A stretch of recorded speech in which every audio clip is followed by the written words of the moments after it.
Hello, everyone, and welcome to today's show with SportsbookReview.com. I'm your host, Lee Martin, here to talk some UFC. Joining me today, I have SBR's UFC expert, David Mannion. I just had a brain fart.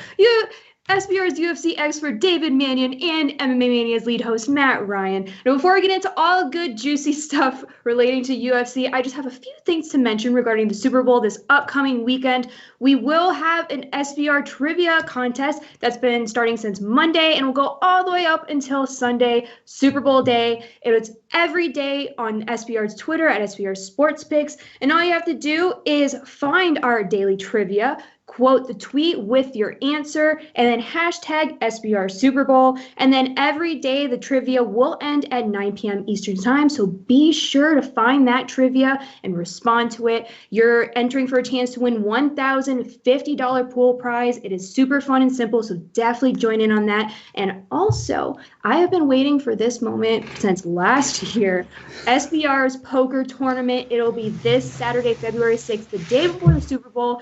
It's super simple and fun. So, Freddie, play that promo for me. The money, SBR is rewarding its followers with a chance to compete in this pool for free. Join us in our amazing social media community this February 6th at 7 p.m. Eastern Time in our Super Bowl poker tournament. Registration is free and is now open. All you have to do is register on the SBR forum, download the SBR Poker client, and DM us your name on Twitter to get the passcode for the tournament. You can find the links for the registration and client download on the description of this video. So, what are you waiting for? Get your best game ready, try your luck, and let's have some fun on Super Bowl weekend with SBR's free poker tournament. I'll see you there. Well, there you guys have it. Now, I am going to be participating in that poker tournament, so I want you all to sign up. Again, it is free. Come play with me. Let's have some fun the day before the Super Bowl. Now, let's go talk some UFC, and I feel like I have not seen you guys in months and months, but it's only been a week. So I just wanted to start off and jump back to UFC 257 with Dustin Poirier and Conor McGregor. And unfortunately, yes, Conor McGregor lost via TKO in round 2, which is completely shocking. So I definitely want to hear how you guys feel about that event. So Dave, I'll start with you and see how your night went. Do we have to? Really? I just want to hear it. Look, yeah. I'm gonna be real. It did upset me. Just on I'm Irish. My dad's an Irish immigrant. I have a connection with Conor McGregor, obviously, but that was not why I picked him in the fight. And my problem with this fight, my main problem, only problem with this fight, is the fact that Dustin Poirier is not getting the credit for what he did, and the spotlight's being shone on Conor's loss more so than Dustin Poirier's win. But it was exactly what I didn't think Dustin Poirier was going to be able to do. I said it was going to be, take away the lead leg of Conor or wrestle him. Dustin did both. He utilized the leg kick way more than wrestling, and it really worked. It all began with the calf kick. The inside leg kick. And that disrupted Conor's movement. And then as the kicks added up, Conor's ability to move was limited. The boxing stance cost him. He didn't even attempt to stop the leg kicks. So I'm not sure why Conor wasn't prepared for that, but he had some sort of boxing mentality going on because his movement just wasn't there. That's not a Conor that we'd usually see. There was no movement whatsoever. Now, Conor, you could probably say Conor won maybe 2 minutes of that, and his boxing was good. He was connecting with Dustin, but without that lead leg, he couldn't defend. He couldn't defend anything. Dustin was coming with some reckless striking, and a usual Conor where we'd see the slips and the counters. One of Conor's most dangerous finishing weapons is his counters, and it just wasn't there. Now, there was a period in the first round where Dustin was rocked. Conor didn't notice, or it might have been the second actually, but there was a period where Poirier was rocked. Conor didn't notice. And even Dustin mentioned it in a pre-fight interview himself. Conor had caught him nice, and he just didn't know, so he didn't follow through. So it's not like Conor was a complete disappointment, but the footwork and movement Conor is known for me at 155 is not existing. It's not there.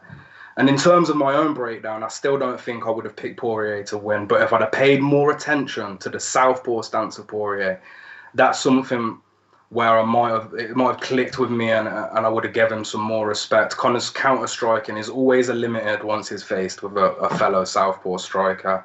But no excuses. Dustin Poirier was the better fighter, plain and simple. That's it. Dustin won, and what a fight it was. I'm not too sure if I'm not too fussed about the trilogy myself. I see a lot of people, yapping on about it, but I'd rather see Dustin go for that title. Now Khabib's absent. It's got to all be about Dustin Poirier now. Mm-hmm. I do agree. I think he deserves a lot more credit because even leading up to the fight, it was all about Conor, and now after the fight, it's all about Conor. So where is his props for winning and being an awesome fighter? But how about you, Matt? How did your weekend go for Poirier versus McGregor? Michael Chandler. I hate to say I told you so, but yeah. I told you so, as Bobby Heenan said in 1992. But that leg kick was the death of Conor McGregor.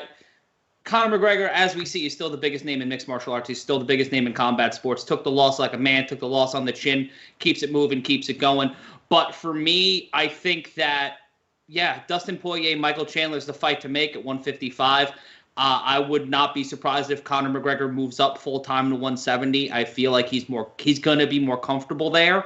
I think that, boxing isn't out of the realm of possibility. We saw a lot of boxing out of Conor in that fight. And I think that you can't take away a leg kick, but if Conor strategized that a little more, I think McGregor gets the win. I gave a 10-9 round, the first round to McGregor, and then the second round, just the leg went out and the body followed. And you can't really fight against that. One thing happens, one freak kick happened. We've seen it dozens, if not hundreds of times watching MMA, especially, since the Chris Weidman-Anderson Silva incident. You understand how dangerous those leg kicks can be. And, a great card, a great show overall. And we got a big boy fight main event, and let's go!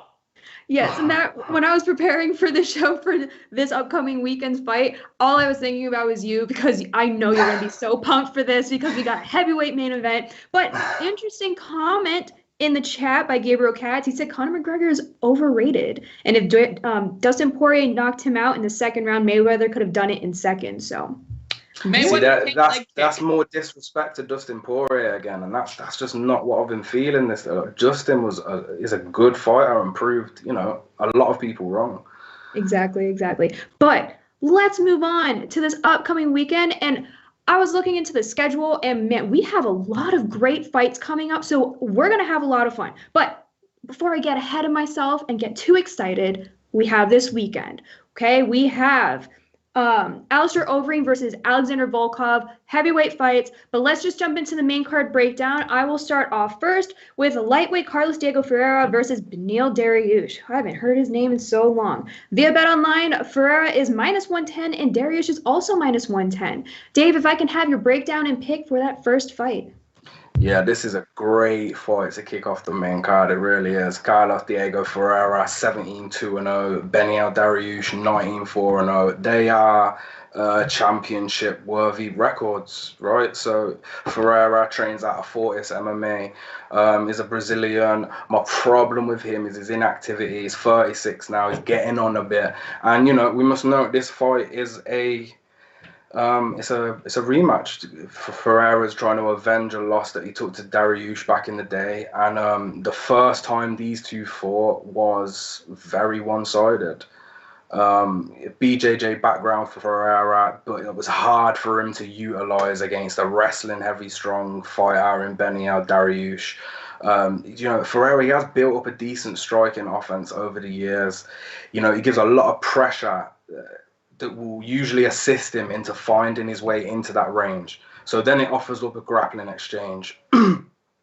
The pressure and heavy strikes that he'll give into the cage is great, and it's something you'll see him do often. He loves to take a back, loves to hook his legs in, take the back and look for a choke. That's what he's really good at. Now his transitions on the ground, effortless sweeps on the ground, and this is evident in his elite jiu-jitsu game. So you look at the Anthony Pettis fight, a dangerous striker, and Anthony Pettis looked lost once Ferreira brought him into his world on that ground. But as I mentioned before, Beneil, Dariush, you know, they've had this fight, and because Dariush is so good at grappling, it was like he eliminated that from Ferreira altogether. Now, Dariush began wrestling, and then he transitioned to jiu-jitsu, and he got a black belt in 5 years. He became a no-gi world champion, and he retired undefeated as a grappler. It's like his 7th year in the UFC now, and them grappling skills, they really have transitioned into MMA. He's 13-4 in the UFC, and the only losses that Dariush has currently is coming against elite opposition. He's got a championship-worthy record, and I'd say there's a few significant wins short of title talks. He's just got that type of record and that sort of respect in the UFC. Now, he's slowly but surely been working on that striking offense. I've been talking about his grappling, but let's not forget them 2, you know, beautiful knockouts that he took in 2020. He's doing his striking with Rafael Cordeiro at King's MMA. He's been there now for like 12 years. So his striking is really coming along. And that's obviously, you know, the perfect MMA fighter to have elite grappling and elite striking to go with it. And that, you know, the clinic he put on Scott Holtzman, and then the incredible comeback versus Drakkar Klose. It's tough for me to fade Dariush in this position, and he's the underdog. Well, he was the underdog last time I checked, anyway. And I'm taking the dog. It's Beneil Dariush for me. No discredit to Ferreira. He's incredible, but stylistically, this just matches up well for Dariush, and I do not envision a fight much different from the first time they fought. I think it will be pretty similar. If anything, I could see Dariush getting a finish with some of that beautiful striking that is brought along into his game. Yeah, I'm with you on Dariush. But how about you, Matt? Do you have a different pick for this fight? Yeah, no, I would love to argue for Carlos Diego Ferreira, but I can't. You take a look at the intangibles of this fight. While he's only lost twice in his career, and one's to Dariush and the other one's to Dustin Poirier, that's a lack of activity. We haven't seen him in action since January of 2020. He did get a submission against Anthony Pettis, but when you take into account all of that grappling knowledge that Dave just dropped on you, and the fact that Dariush has his last 2 fights have come by way of win, one's a knockout, both by knockout, against Klose and against Holtzman. His last loss was in 2018. That's Dariush, and that was a knockout. He's been knocked out 3 times and submitted once. Anytime this fight, he's 6-0 when it goes to the scorecards. On the opposition end, Ferreira, a 7-1 record, also impressive. But when you look at the way things are going, Dariush has not gone to the 3rd round since a decision against Thiago Moises back in 2018. So it's been a long time since he's seen the scorecards, and they have been in his favor every single time. I'm going with the dog here. I'm going with Dariush, and I can see this fight going to the 3rd round. I think Ferreira might be a little more aggressive, may try to take something in the 2nd round, but if you're looking at this fight and you're looking to lay something on it, I would go Dariush and a decision. Beautiful. Now, if you guys do want to get in on that fight, again, via BetOnline, Ferreira is -110, and Dariush is also -110. Let's move on to the next fight. We have Bantamweight Cody Stamann versus Askar. So, rewinding back a little bit, Cody Stamann was supposed to fight Andre Ewell, but he is out due to COVID. So now Askar is stepping in, and Cody Stamann was versus Andre Ewell. He was already a heavy favorite at like -305. Now, against Askar, Cody Stamann is -510, and Askar is +395. Matt, I'm going to continue with you for your breakdown and pick for that fight. All right, so Cody Stamann has all the expectations now. All of the expectations for this fight rest on Cody Stamann's shoulders. He's coming off a decision loss back in July against Jimmy Rivera. He's 2-1 in his last 5, his draw being against Song Yadong, and the only reason they got the draw was because Yadong got a point deducted by the judges.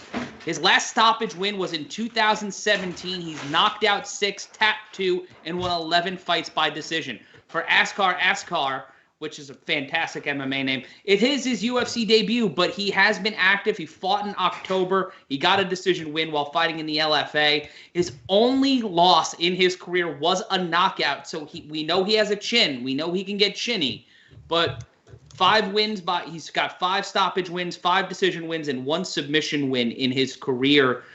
This is a stay away fight for me because Stamann might get shocked.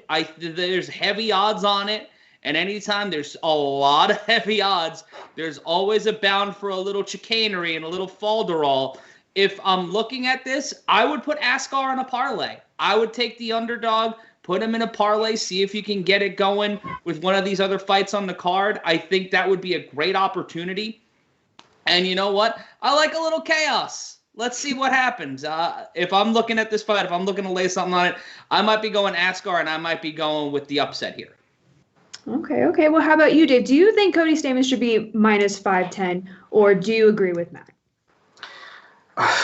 I'm not going to shame anyone, but some books have got Stamann as high as 675. I'm looking at in front of me, and minus 675 on Cody Stamann is just not acceptable in any realm. Doesn't matter who is fighting, to be honest. Askar hit you so fast they named him twice. I'm not gonna touch this fight at all, and nobody should touch this fight with a barge pole because it's just a risk. It's just a complete risk. I think Stamann takes the win. His wrestling background and boxing background stem all the way back to when he was a kid. Straight into MMA from school. Amateur record of 19-1 before he became pro. His records continue to get more impressive as he made his way to the UFC, and now he's in the UFC as 5-2-1 with the company, and his only losses right now are to a current title challenger in Aljo, and then a former title challenger in Jimmy Rivera. It's the wrestling for Stamann that is gonna make this fight. And do you know what? I'm not even sure that Askar would do Stamann in the striking either. Cody's a very well-rounded fighter. Wrestling and boxing his main strengths, as I mentioned, and then the combination between them two styles, he has a real unorthodox flow to his offense, and he mixes it up well. He's got some brutal leg kicks and boxing combinations. I do think he should be a heavy favorite, but I'm looking at 200 to 300, minus 200 to 300. I'm not about to lay anything above that with Cody Stamann. And as Matt mentioned, this could be a shocker. You never know. Stamann he strikes me as a well-rounded martial artist, but he doesn't seem to have that fight in him. Lack of finishes and things like that. He just doesn't. I like to see someone who's hungry and eager. And even through Askar's, I watched him get in his one loss, he got brutalized with a knockout, with a hook. He just stood in the pocket and fought. Not smart, but he's got that fight in him. So I wouldn't be surprised if Askar, snuck in an underdog win here. But all in all, I think Stamann's going to win. Just stay away from it because of the odds. Yeah, definitely stay away from him. I'm not touching this fight. But again, if you do want to get in on this fight via BetOnline, Cody Stamann is minus 510 and Askar is plus 395. Let's move on to the next fight, and I'm very excited for this fight. We have Flyweight Alexandre Pantoja versus Manel Kape. Via BetOnline, Pantoja is minus 110. Kape is also minus 110. Dave, I'll continue with you for your breakdown and pick for that fight. Well, I forgot to mention in the last fight, actually, that Askar, is making his UFC debut, and it's not an ideal opponent. I know he took it short notice, but, to get your foot in against Cody Stamann's rough, and we've got the same situation in this fight. Manel's coming in against Pantoja, who is an absolute monster. Former RFA champion and Shootbox Brazil champion, is a 5th-ranked UFC fighter. Come on. And you're making your debut against him. He made his way into the UFC through Ultimate Fighter, and I'll always remember this Ultimate Fighter because it was the Tournament of Champions. They went to all the regional scene MMA organizations. They took their champions, and then they put them all in the same tournament. And it was absolutely incredible. And why will I always remember Pantoja, because he finished Brandon Moreno. Now, luckily for Brandon Moreno, the Ultimate Fighter contest, they are not officially recorded on your professional record. So Moreno, to the all-seeing eye, you would think that he's never been finished. No. Pantoja finished him on the Ultimate Fighter, and that will always stick out to me. He's got the fight-ending punch power, like, you know, he can end it. He can really end it, and he's got a dangerous ground game mixed. No significant accolades for him. There's no bouts or anything like that, but he's just a wow-versed mixed martial artist. He's been out-grappled by Askarov, pretty similar with Dustin Ortiz. But then if you take a look at the Figueiredo fight, current champion of this division, flyweight division, it got fight of the night, and it is still one of the best flyweight scraps in recent history. Go watch Figueiredo versus Alexandre Pantoja, and you're going to really struggle to side with Manel in this fight whatsoever. Manel is making his UFC debut. He comes from, you know, a good organization in Rising. He was the flyweight champion, but he's making his UFC debut against a top 10 ranked opponent. This is big for him because, you know, if he wins, he's put right into that spotlight. With an impressive performance anyway. But I just don't think he's going to be able to do it. He fights out of Thailand aka Thailand. So you already know, you know, he's striking based, and he's a really good striker. He's one of the best when it comes to his striking. It's his switching stances, which is key for Manel when he fights, because he utilizes both sides so well. The quick work and his speed, the speed of him in and out of the pocket is incredible, and that is one of his advantages. But, you know, there's a lot of stuff going against him in this fight. Not only is he competing against a number 5 ranked opponent, I don't think he's fought in a cage. He's coming from Rizin, where, you know, it's in a ring. As far as I know, he wears shoes. And the level of opposition, apart from Horiguchi, is very low. And, you know, not low, sorry, that's discrediting Rising, but it's just not UFC level. We're going to find out if he can handle it anyway, because he's really getting the test. And when his fights go outside of round 2, he seems to really drop.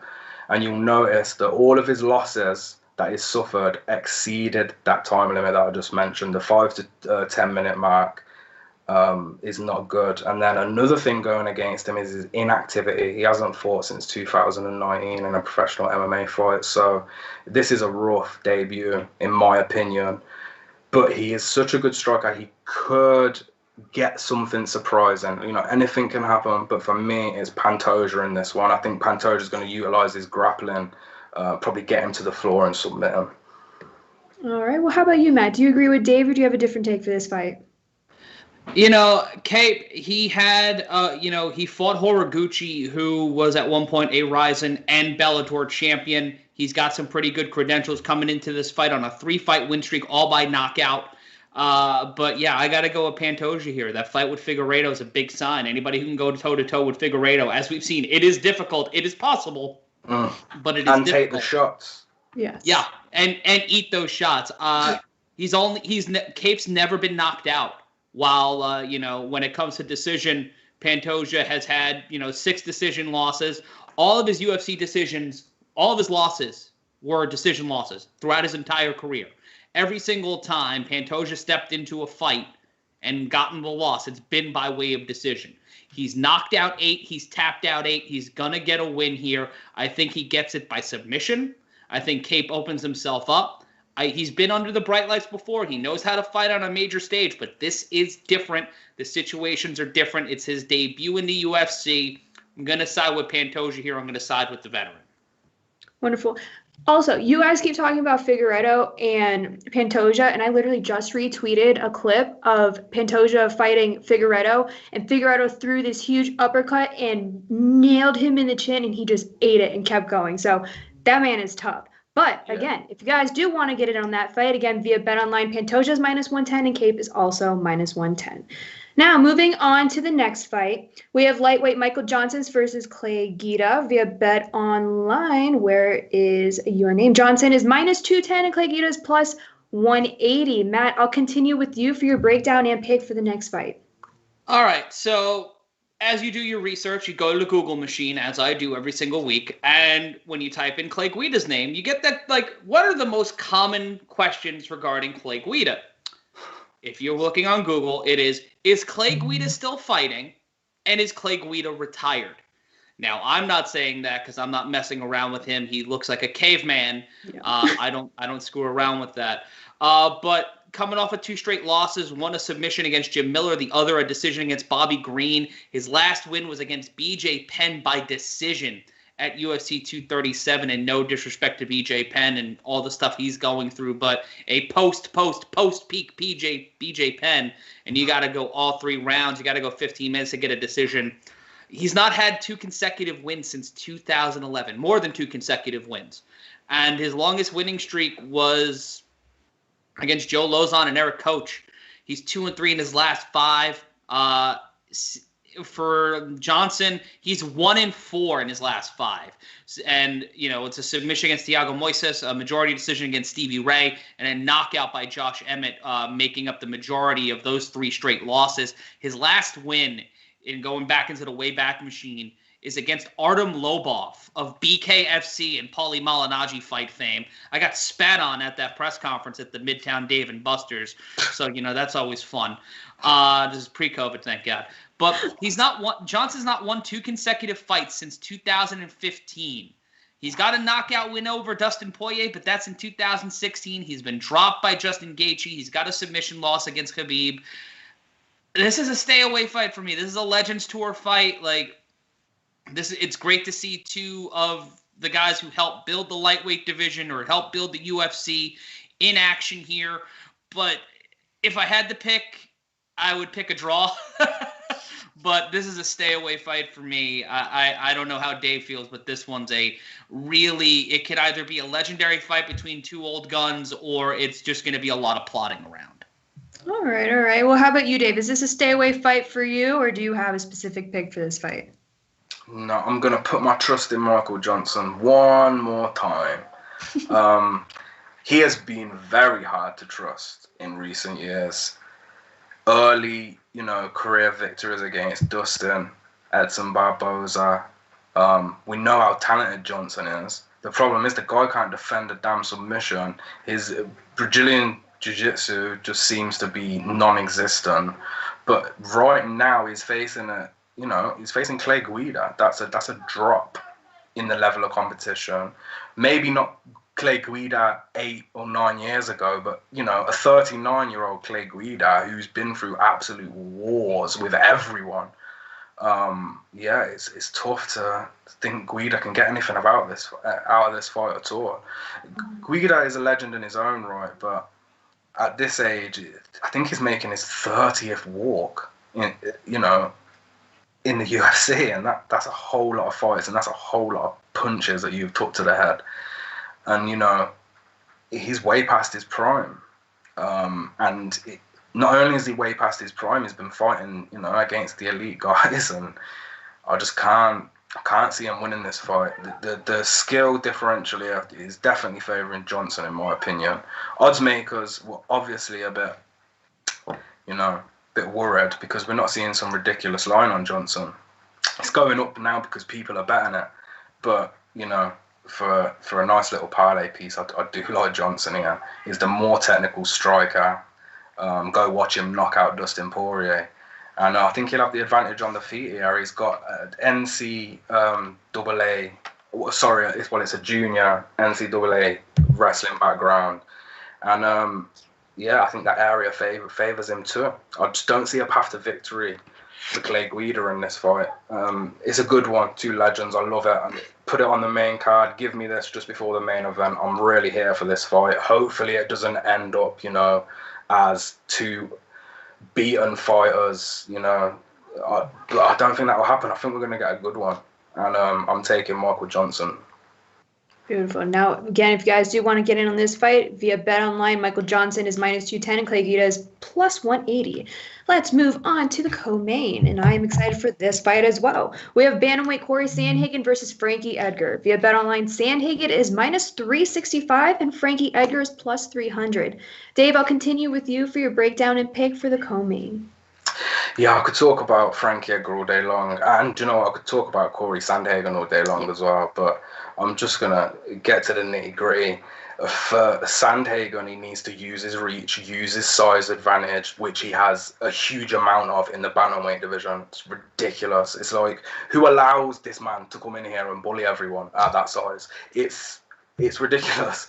The size differential is great for him, and he's been able to utilize that very well, keeping everyone at the end of his range, dictating the pace, and puts on a beautiful kickboxing performance majority of the time.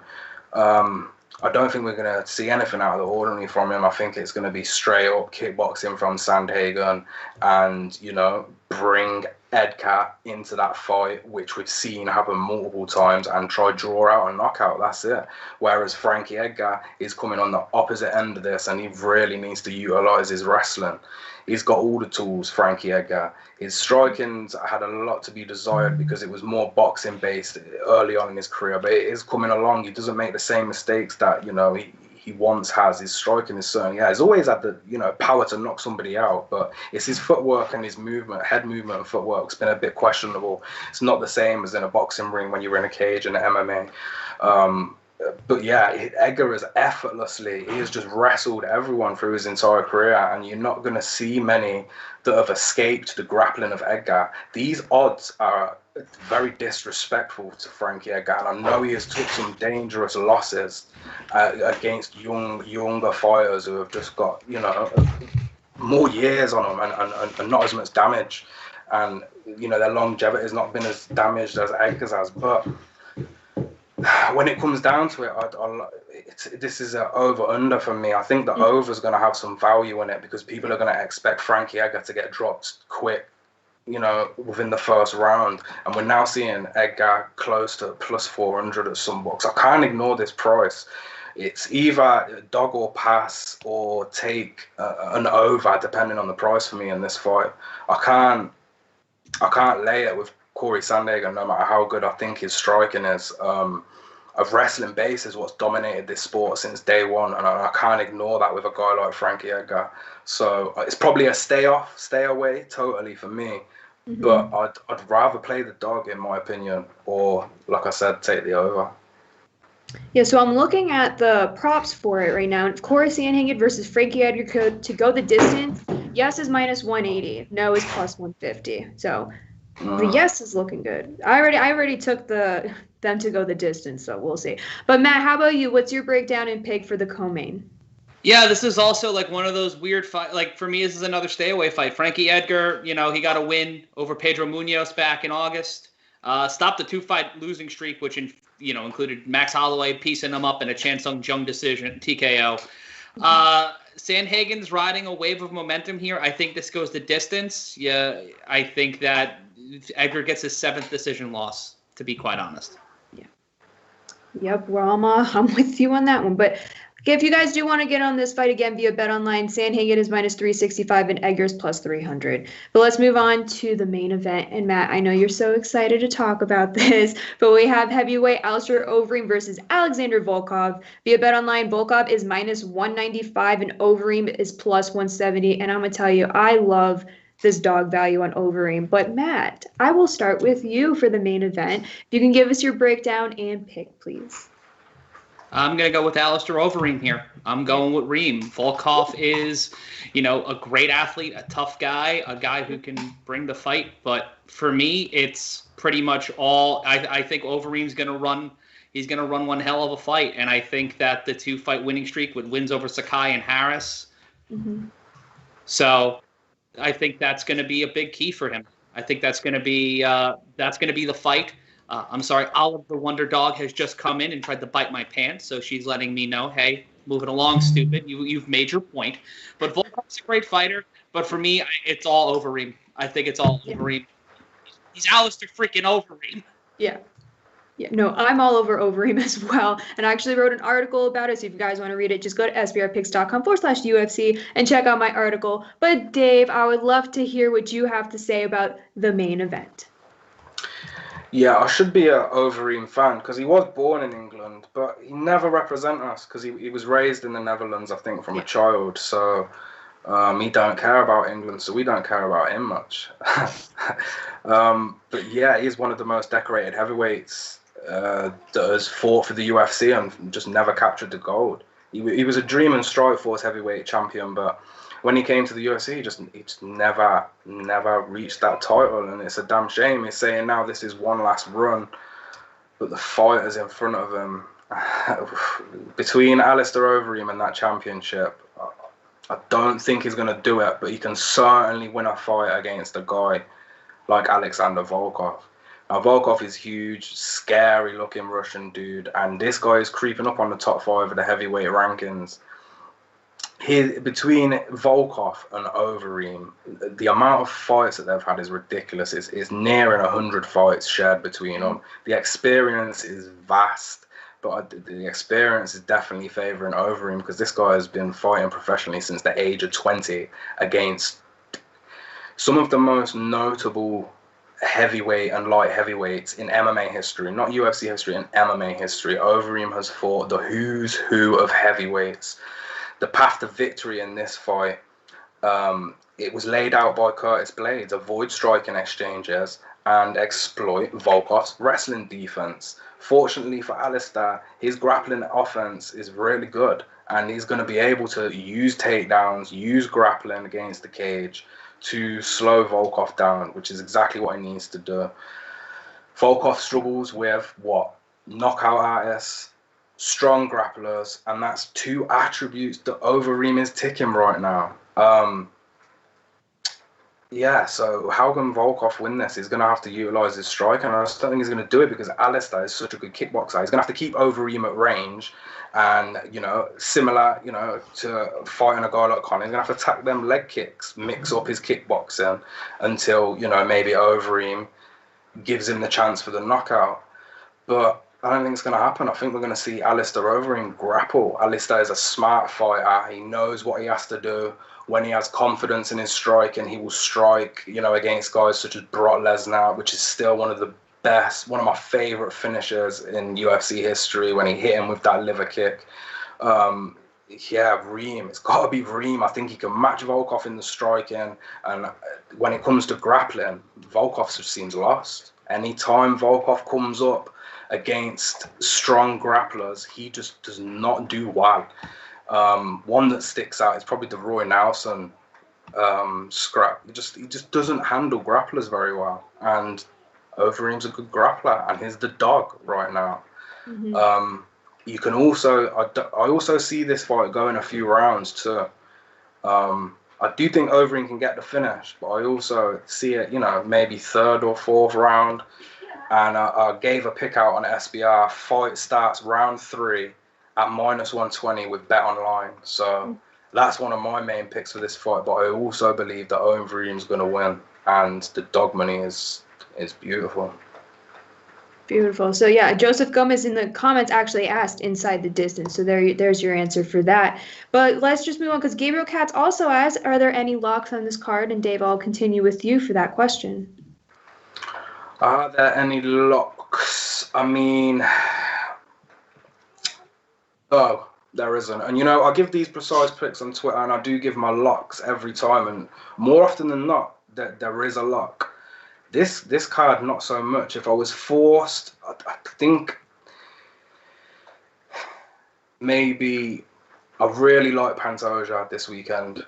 I really do. I mean, all respect to Kape, but I'm not making your debut against Pantoja is rough.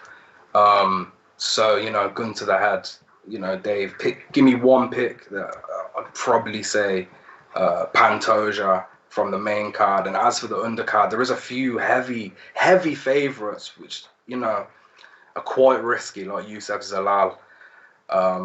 It's risky when it gets to the undercard, but lock Pantoja probably, yeah.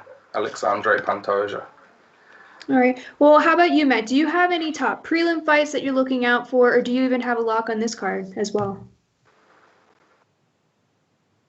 Matt. Sorry, guys. My dog is... I was being Olive, everybody, for, first time, last times. For me, when it comes to locks on this card, there's a lot of stayaways, so I don't really want to lean one way or another. Pantoja might be the closest thing, because I just follow Dave. Following Dave is the smartest thing I've done from my MMA prognostication career, outside of just being loud and having great hair. But for me, the prelim fight to watch is my Great Nicknames of the Week pick, brought to you by my crippling depression.